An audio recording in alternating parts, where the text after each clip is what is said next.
নবনীরদনিন্দিত কান্তিধারম রসসাগর নাগর ভূপবরং। कृष्णा दंडवत प्रणाम। हम लोग श्रीमद् भागवतम के नवा स्कंद में है, 14 अध्याय चल रहा है। आज हम लोग श्लोक संख्या 37 से कंटिन्यू करेंगे। श्रीमद् भागवतम 9.14.37 ऑनवर्ड्स।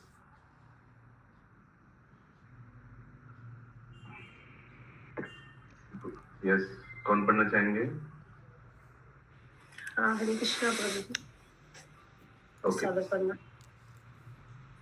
या रिपीट करिए। स्त्रियो ही आकरुणा क्रूरा, बोलिए। स्त्रियोः करुणा क्रूरा दुर्मशा प्रिय साहसा दुर्मसा प्रिय साहसा ज्ञान्ति अल्पर्थ्यपि विश्राब्धम् घनात्य अल्पपाते अपि विश्वा सबधम् पतिं भ्रातरम् अप्युत पतिं भ्रातरम् अप्युत। अनुवाद। स्त्रियों की जाति करुणा विहीन तथा धूर्त होती है। वे थोड़ा भी अपमान सहन नहीं कर सकती। अपने आनंद के लिए वे कुछ भी अधर्म कर सकती हैं और इसलिए वे तो अपने आज्ञाकारी पति या भाई तक का वध करने से भी नहीं डरती। तात्पर्य। राजा पूर्वा उर्वशी पर अत्यधिक आसक्त था, किंतु उसके पत्नी भक्त होने पर भी उर्वशी ने उसे छोड़ दिया था। अब यह विचार करते हुए कि राजा अपने दुर्लभ मनुष्य जीवन को नष्ट कर रहा है, उर्वशी ने स्पष्ट शब्दों में स्त्री की प्रकृति बताई। स्त्री अपने स्वभाववश थोड़े से भी अपराध पर अपने पति का न केवल परित्याग कर देती है, अपितु उनकी हत्या भी कर सकती है। यही नहीं, वहाँ वो अपने भाई को भी मार सकती है। यह स्त्री की प्रकृति है। अतएव इस भौतिक जगत में जब तक स्त्रियों को सती तथा पतिपरायणा होने का प्रशिक्षण नहीं दिया जाए, तब तक समाज में न तो शांति हो सकती है न संपदा। हरे कृष्ण। हरे कृष्ण। 38 नंबर श्लोक। विद्यायालिका विश्राम्भम, बोलिए। विद्यायालिका विशर्भम। विद्या है या विधा? विधा। अग्नेषु त्यक्त सौहृद अग्नेषु त्यक्त सौहृद नवम नवम अभिशान्त्य नवम नवम विपश्यन्त्य पुंश्चाल्य स्वेर वृत्तया चाल्य सर्वे विद्या। अनुवाद। स्त्रियां पुरुषों द्वारा सरलता से ठग ली जाती हैं। अतएव दूषित स्त्रियां अपने शुभेच्छु पुरुष की मित्रता त्याग कर मूर्खों से झूठी दोस्ती स्थापित कर लेती हैं। वास्तव में वे एक के पश्चात एक नित्य नए मित्रों की खोज में रहती हैं। चूंकि स्त्रियां सरलता से ठग ली जाती हैं, अतएव मनुष्य संहिता का आदेश है कि स्त्रियों को स्वतंत्रता न दी जाए। स्त्री की रक्षा उसके पिता, पति या सयाने पुत्र द्वारा की जानी चाहिए।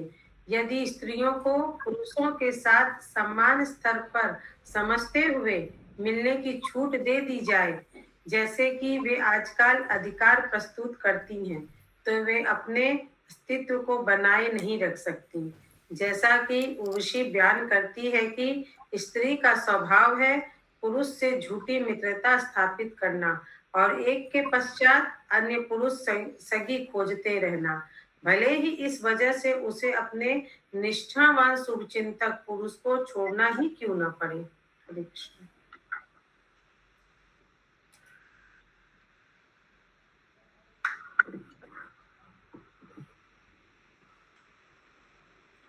संवत्सरन्ति हि भावान् सर्वशरान्ते हि भावा एकरात्रं महेश्वर नेकरात्रं महेश्वर रंस्यात्यपात्यानि च ते रस्यत्यपत्यानि च ते भविष्यन्तपराणि भो भविष्यन्ति भव। हे राजा, तुम प्रत्येक साल के अंत में केवल एक रात के लिए मेरे साथ पति रूप में रमण कर सकोगे। इस प्रकार तुम्हें एक एक करके अन्य संतानें भी मिलती रहेंगी। यद्यपि उर्वशी ने स्त्री स्वभाव को विपरीत रूप का बतलाया था, किंतु महाराज पूर्वा उससे अत्यधिक आसक्त थे, अतएव उसने राजा को कुछ छूट देनी चाहिए। इस प्रकार उसने प्रत्येक वर्ष के अंत में केवल एक रात के लिए उसकी पत्नी बनना स्वीकार कर लिया।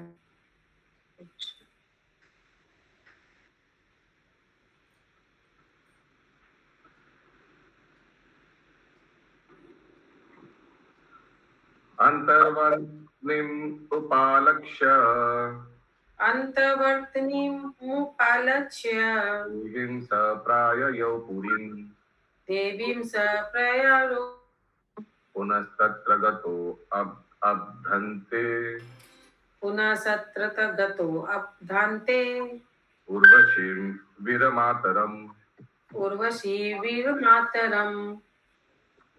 यह जानकर कि उर्वशी गर्भवती है, पूर्वा अपने महल में वापस लौट आया। एक वर्ष पश्चात कुरुक्षेत्र में ही उर्वशी से पुनः उसकी भेंट हुई। तब वह एक वीर पुत्र की माता थी।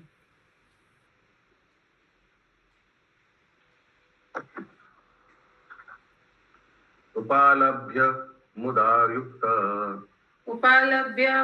युक्त समुवास तया निशाम अथेनाम् उर्वशी प्राह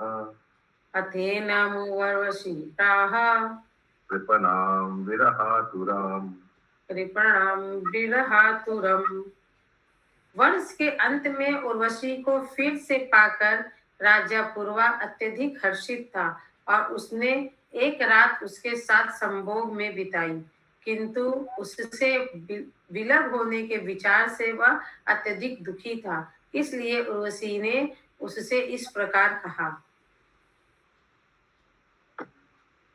गंधर्वानुपधावे मां तुभ्यं दास्यन्ति माम् इति तुभ्यं दास्यन्ति मामिति तस्य संतुष्टवतासुष्ट अग्निस्थालिं ददुर्नृप उर्वशीं मान्यमानस्ताम् तो अबुध्यात् चरण वने। उर्वशी ने कहा, हे राजन, तुम गंधर्वों की शरण में जाओ, क्योंकि वे मुझे पुनः तुम्हें दे सकेंगे। इन वचनों के अनुसार राजा ने स्तुतियों द्वारा गंधर्वों को प्रसन्न किया और गंधर्वों ने प्रसन्न होकर राजा को बराबर उर्वशी जैसी ही दिखने वाली एक अग्निस्थाली कन्या प्रदान की। यह सोचकर कि यह कन्या उर्वशी ही है, राजा उसके साथ जंगल में विचरण करने लगा, किंतु अंत में उसकी समझ में आ गया कि वह उर्वशी नहीं अपितु अग्निस्थाली है। श्री विश्वनाथ चक्रवर्ती ठाकुर की टिप्पणी है कि पूर्वा अत्यंत कामी था। अग्निस्थाली कन्या को प्राप्त करते ही उसने उसके साथ संभोग करने की ठानी, किंतु संभोग के समय उसे पता चल गया कि वह कन्या उर्वशी नहीं अपितु अग्निस्थाली है। यह इंगित करता है कि प्रत्येक व्यक्ति जिस स्त्री के प्रति आसक्त होता है उसके विशिष्ट लक्षणों को वह संभोग के समय जान लेता है। इस प्रकार पूर्वा संभोग के समय समझ गया कि अग्निस्थाली कन्या वसी नहीं थी। अग्निस्थली मतलब प्रभु जी क्या हुआ? ये नाम अच्छा, खालिन्यास्य वने गत्वा हालिं न यस्य वने गत्वा गृहान् आध्यायतो निशि गृहाणाध्यायतो निशि त्रेतायं सम्प्रवृत्तायं त्रेतायां संप्रवृत्तायां मनसि त्रयवर्तते तथा मनसि त्रयवर्तत। तब राजा पूर्वा ने अग्निस्थाली को जंगल में छोड़ दिया और स्वयं घर वापस चला आया, जहां उसने रात भर उर्वशी का ध्यान किया। उसके ध्यान करते करते ही त्रेता युग का प्रारंभ हो गया। अतएव वेद त्रयी के समस्त सिद्धांत उसके हृदय के अंदर प्रकट हुए, जिनमें सबल कर्मों की पूर्ति हेतु यज्ञ करने की विधियां भी सम्मिलित थी। क्योंकि त्रेता युग में यज्ञ यज्ञ भगवान प्राप्ति का उपाय था। तात्पर्य कहा गया है, त्रेतायम यजतो मुखे। यदि त्रेता युग में कोई यज्ञ करता है तो उसे इन यज्ञों का फल प्राप्त होता है। विशेष रूप से यदि कोई विष्णु यज्ञ करे तो उसे पूर्ण पुरुषोत्तम भगवान के चरण कमल तक प्राप्त हो सकते हैं। वस्तुतः यज्ञ पूर्ण पुरुषोत्तम भगवान को तुष्ट करने हेतु ही किए जाते हैं। जब पूर्वा उर्वशी के ध्यान में मग्न था, अच्छा, पुरुरवा जब पूर्वा उर्वशी के ध्यान में मग्न था, तभी त्रेता युग का प्रारंभ हो गया। अतएव उसके हृदय में वैदिक यज्ञों का उदय हुआ। किंतु पुरुरवा भौतिकवादी व्यक्ति था। विशेष रूप से वह इंद्रिय भोग में रुचि रखता था। इंद्रिय भोग हेतु किए जाने वाले यज्ञ कर्मकांडीय यज्ञ कहलाते हैं। अतएव उसने अपनी विषय वासनाओं की पूर्ति हेतु कर्मकांडीय यज्ञ करने का निश्चय किया। दूसरे शब्दों में कर्मकांडीय यज्ञ कामी पुरुषों के लिए है, जबकि यज्ञ वास्तव में पूर्ण पुरुषोत्तम भगवान की प्रसन्नता हेतु किए जाने चाहिए। कलयुग में पूर्ण पुरुषोत्तम भगवान को प्रसन्न करने हेतु संकीर्तन यज्ञ की स्तुति की गई है। यज्ञे संकीर्तने प्राये यजन्ति ही समुदेश। केवल वे लोग जो अत्यधिक बुद्धिमान हैं अपनी भौतिक तथा आध्यात्मिक इच्छाओं की पूर्ति के लिए संकीर्तन यज्ञ अपनाते हैं, किंतु जो इंद्रिय भोग हेतु कामी है वह कर्म कांडीय यज्ञ करते हैं। हरे कृष्ण।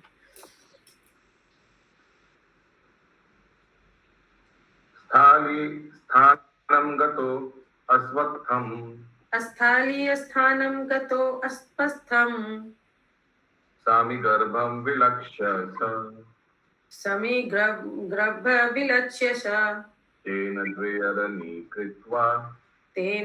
अरणी कृत्वा उर्वशी लोककामयया उर्वशीं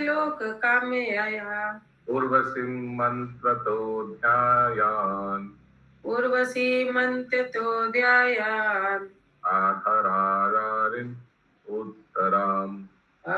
अधरारणीमुत्तराम् आत्मनामोमभयोर्मध्ये यत्तत् प्रजनन प्रभु। जब पुरुरवा के हृदय में कर्मकांडीय यज्ञ की विधि प्रकट हुई तो वह उसी स्थान पर गया जहां उसने अग्नि स्थाली को छोड़ा था। वहां उसने देखा कि समी वृक्ष के अंदर से एक अस्वस्थ वृक्ष उग आया है। उसने उस वृक्ष से लकड़ी का एक टुकड़ा लिया और उससे 2 अणियां बना ली। उर्वशी के रहने वाले लोक में जाने की इच्छा से उसने निचली अरणी में उर्वशी का और ऊपरी अरणी में अपने ध्यान तथा बीच के काष्ठ में अपने पुत्र का ध्यान करते हुए मंत्रोच्चारण किया। इस प्रकार वह अग्नि प्रज्वलित करने लगा। तात्पर्य, यज्ञ हेतु वैदिक अग्नि सामान्य दिया सलाई से या ऐसी ही किसी वस्तु से नहीं जलाई जाती थी। वैदिक यज्ञ में अग्नि को अरणियों से जलाया जाता था। ये अरणियां लकड़ी के दो शुद्ध खंड होते थे, जिन्हें तीसरे खंड में रगड़ने से अग्नि उत्पन्न होती थी। यज्ञ करने हेतु ऐसे अग्नि आवश्यक होती थी। यदि यज्ञ सफल होता था तो यज्ञकर्ता की मनोकामना पूरी होती थी। इस प्रकार पुरुरवा ने अपनी काम इच्छाओं को पूरा करने हेतु यज्ञ की प्रक्रिया का सहारा लिया। उसने निचली अरणि को उर्वशी को माना, ऊपरी अरणि को स्वयं माना और बीच की लकड़ी को अपने पुत्र माना। यहाँ पर श्री विश्वनाथ चक्रवर्ती ने एक प्रासंगिक मंत्र उद्धृत किया है, जो इस प्रकार है। समी गर्भाद अग्निमंथ। इसी प्रकार एक और मंत्र है, उर्वश्याम उरसी पूर्वा। पूर्वा उर्वशी के गर्भ से निरंतर संतान चाहता था। उसका एकमात्र ध्येय यह था कि वह उर्वशी से संभोग करे और पुत्र प्राप्त करे। दूसरे शब्दों में उसके हृदय में इतनी वासना थी कि जब वह यह यज्ञ कर रहा था तो उसके मन में यज्ञेश्वर भगवान श्री विष्णु का ध्यान न होकर उर्वशी का ध्यान था। तस्य निर्मन्थनाज जातो तस्य निर्मन्थनाज्यतो जात वेद विभावसु जात वेदा विभावसु तय्य स विद्यया राज्य तया स विद्या राज्ञा पुत्रत्वे कल्पितस्त्रिवत् पुत्रत्वे कल्पित स्त्रीविद। पुरुरवा द्वारा अग्नियों के रगड़ने से अग्नि उत्पन्न हुई। ऐसी अग्नि से मनुष्य को भौतिक भोग में पूर्ण सफलता मिल सकती है और वह संतान उत्पत्ति, दीक्षा तथा यज्ञ करते समय शुद्ध हो सकता है, जिन्हें अ उ म ओम शब्दों के द्वारा आह्वान किया जा सकता है। इस प्रकार वह अग्नि राजा पुरुरवा का पुत्र मान लिया गया। वैदिक विधि के अनुसार मनुष्य को वीर्य शुक्र द्वारा पुत्र प्राप्ति हो सकती है। दीक्षा द्वारा सावित्र प्रामाणिक शिष्य प्राप्त हो सकता है अथवा यज्ञ की अग्नि यज्ञ द्वारा पुत्र या शिष्य प्राप्त हो सकता है। इस प्रकार जब महाराज पुरुरवा ने अग्नियों के मंथन से अग्नि उत्पन्न की तो अग्नि उसका पुत्र बन गई। मनुष्य को वीर्य दीक्षा तथा यज्ञ द्वारा पुत्र प्राप्त हो सकता है।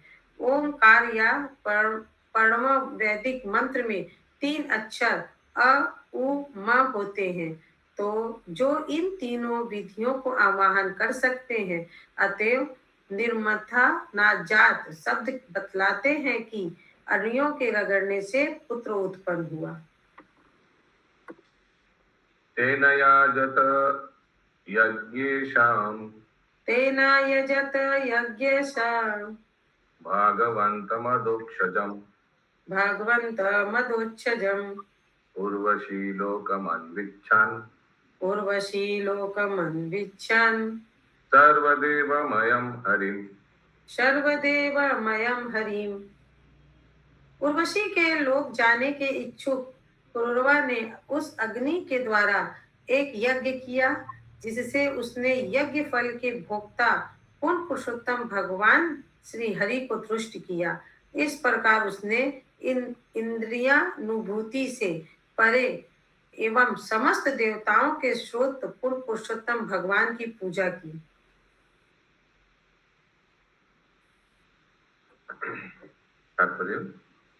जैसा कि श्रीमद् भगवत गीता में आया है, भोक्तारम यज्ञ तम शाम सर्वलोक महेश्वरम।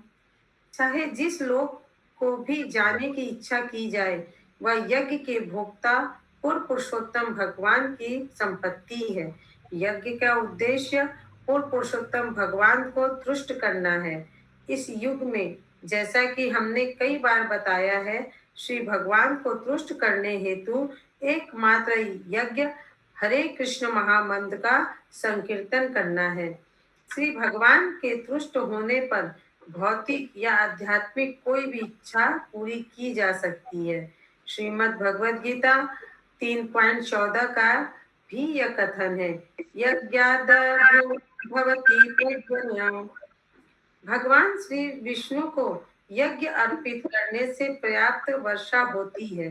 पर्याप्त वर्षा होने से भूमि से सभी कुछ उत्पन्न हो सकता है। स्वकाम दुघामहि, तब भूमि का समुचित उपयोग हो सकता है, जिससे जीवन की सभी आवश्यकताएं पूरी की जा सकती है, यथा अन्न, फल, फूल तथा तरकारियां।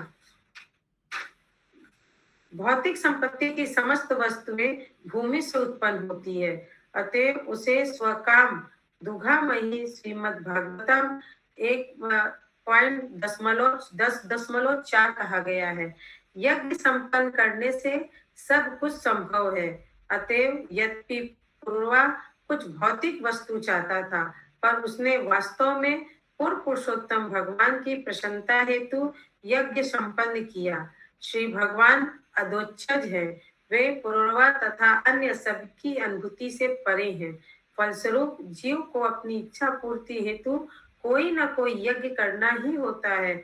मानव समाज में यज्ञ तभी संभव है जब समाज वर्णाश्रम धर्म द्वारा 4 वर्णों तथा 4 आश्रमों में विभाजित हो।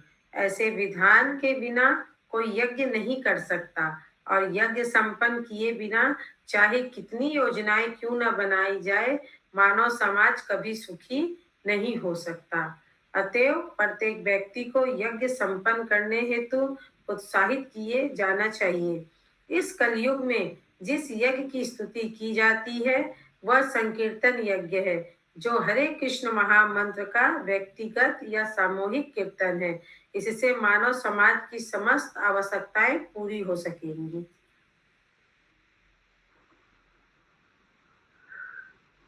एक एव पुरा वेद, एक एव पुरा वेद,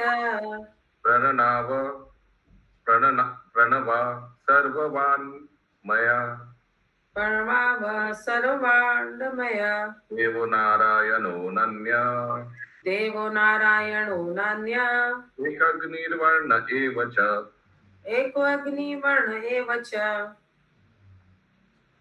प्रथम युग सतयुग में समस्त वैदिक मंत्र एक ही मंत्र वर्णों पर सम्मिलित थे, जो समस्त वैदिक मंत्रों का मूल है।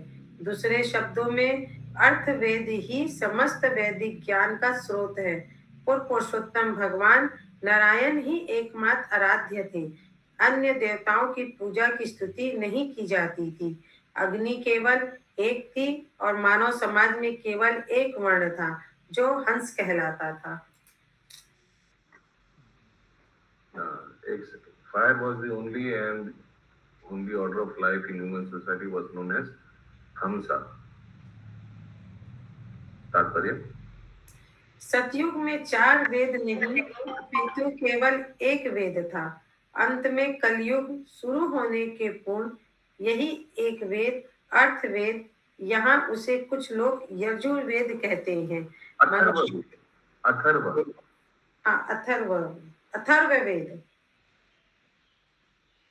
मनुष्यों की सुविधा हेतु 4 में विभक्त किया गया, साम, यजुर, ऋग तथा अथर्व। सतयुग में ओमकार, ओम तत्सत एकमात्र मंत्र था। यही ओमकार नाम हरे कृष्ण महामंत्र हरे कृष्ण कृष्ण कृष्ण हरे हरे, हरे राम राम राम हरे हरे में प्रकट है। जब तक कोई ब्राह्मण न हो तब तक वह ओमकार का उच्चारण नहीं कर सकता और वांछित फल नहीं प्राप्त कर सकता। किंतु कलयुग में लगभग सभी शूद्र हैं, अतएव प्रणव या ओमकार का उच्चारण करने हेतु अयोग्य है। फलतः शास्त्रों ने हरे कृष्ण महामंत्र का कीर्तन करने की स्तुति की है। ओमकार एकमात्र मंत्र या महामंत्र है और हरे कृष्ण भी महामंत्र है। ओमकार के उच्चारण का उद्देश्य पूर्ण पुरुषोत्तम भगवान वासुदेव को संबोधित करना है। ओम नमो भगवते वासुदेवाय। और हरे कृष्ण मंत्र उच्चारण करने का भी यही उद्देश्य है। हरे का अर्थ है हे भगवान की शक्ति, कृष्ण का अर्थ है हे भगवान कृष्ण, हरे का अर्थ है हे भगवान की शक्ति, तथा राम का अर्थ है हे शुद्ध भोक्ता परमेश्वर। एकमात्र आराध्य भगवान श्री हरि हैं, जो वेदों के गंतव्य हैं। वेदेश्च सर्वरहमेव वेद। देवताओं की पूजा करके मनुष्य श्री भगवान के विभिन्न अंशों की पूजा करता है। जिस प्रकार कोई वृक्ष की शाखाओं और टहनियों को सींचे, किंतु सर्वेश्वर नारायण की पूजा करना उसी प्रकार है जिस प्रकार वृक्ष की जड़ को सींचना, जिससे तने, शाखाओं, पत्तियों तथा इत्यादि सभी को पानी मिल जाता है। सतयुग में लोगों को पता था कि मात्र पूर्ण पुरुषोत्तम भगवान नारायण की पूजा करके किस प्रकार जीवन की आवश्यकताएं पूरी की जा सकती है। वही उद्देश्य इस कलयुग में हरे कृष्ण महामंत्र के कीर्तन से पूरा किया जा सकता है, जैसा कि श्रीमद् भागवतम में निर्दिष्ट है। कीर्तनादेव कृष्णस्य मुक्त संग परम व्रजेत। हरे कृष्ण महामंत्र के उच्चारण मात्र से मनुष्य भवबंधन से छूट जाता है और भगवत धाम वापस जाने का पात्र बन जाता है। हरे कृष्ण। हरि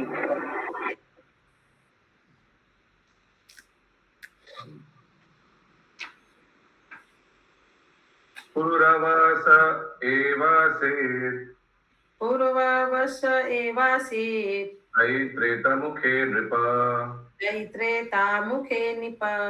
अग्निना प्रजया राज अग्निना प्रजया राजा लोकं गन्धर्वम् एवान् लोकम गंधर्वमेवान्। हे महाराज परीक्षित, त्रेता युग के प्रारंभ में राजा पुरुरवा ने एक कर्म कांड यज्ञ का सूत्रपात किया।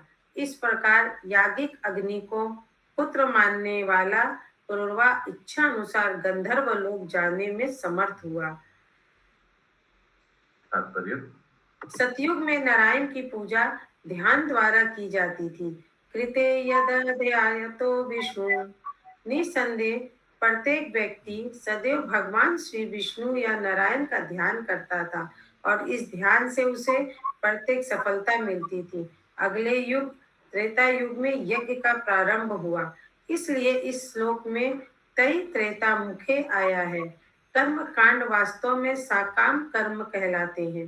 श्री विश्वनाथ चक्रवर्ती ठाकुर कहते हैं कि स्वाम्भु मनवंतर के त्रेता युग में प्रियवत इत्यादि ने कर्मकांड प्रारंभ किया था। इस प्रकार श्रीमद् भागवतम के 9वें स्कंद के अंतर्गत पुरुरवा का उर्वशी पर मोहित होना नामक 14वें अध्याय के भक्ति वेदांत तात्पर्य पूर्ण में। ग्रंथराज श्रीमद् भागवतम की जय। शील प्रभुपाद जी की जय। जय।